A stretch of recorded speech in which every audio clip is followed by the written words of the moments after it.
the ideas that had to come first.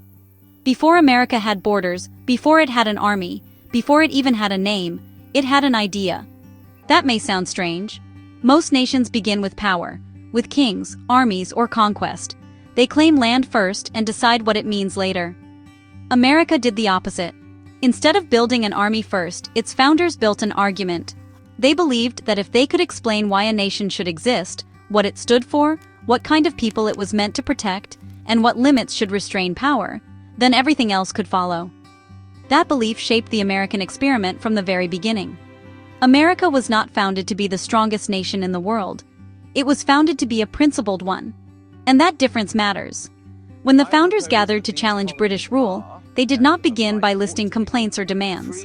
They began by explaining a vision of reality, one that claimed something bold and dangerous for its time, that human beings have value simply because they are human, that rights exist before governments, that power must be limited, and that freedom must be protected by something stronger than force.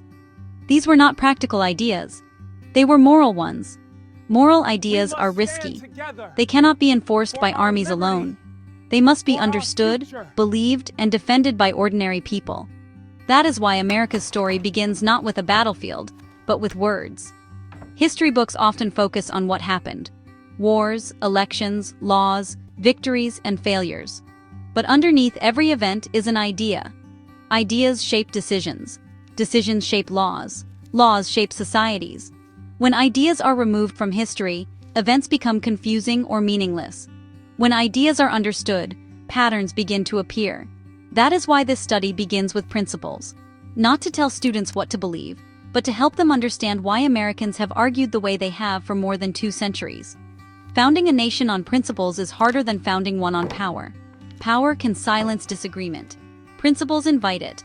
From the very beginning, Americans have agreed on core ideas, but disagreed on how to interpret them and how to apply them to real life. That disagreement is not a weakness. It is evidence of freedom, because only free people are allowed to argue about ideas instead of obeying commands. At the center of America's founding vision were 3 ideas so important they were written into a single sentence. 1. The world would never forget. Life, liberty, and the pursuit of happiness. These words were not chosen because they sounded inspiring. They were chosen because they answered the most dangerous political question any society must face. What gives people value, and who has the authority to decide? The founders' answer changed history. This curriculum exists so students can learn to recognize the ideas beneath the arguments. Because America's story is not just about what happened. It is about why people believed certain things were worth fighting for, arguing over, protecting, and sometimes even sacrificing for. Understanding those ideas does not require agreement. It requires attention. And that is where the American story truly begins.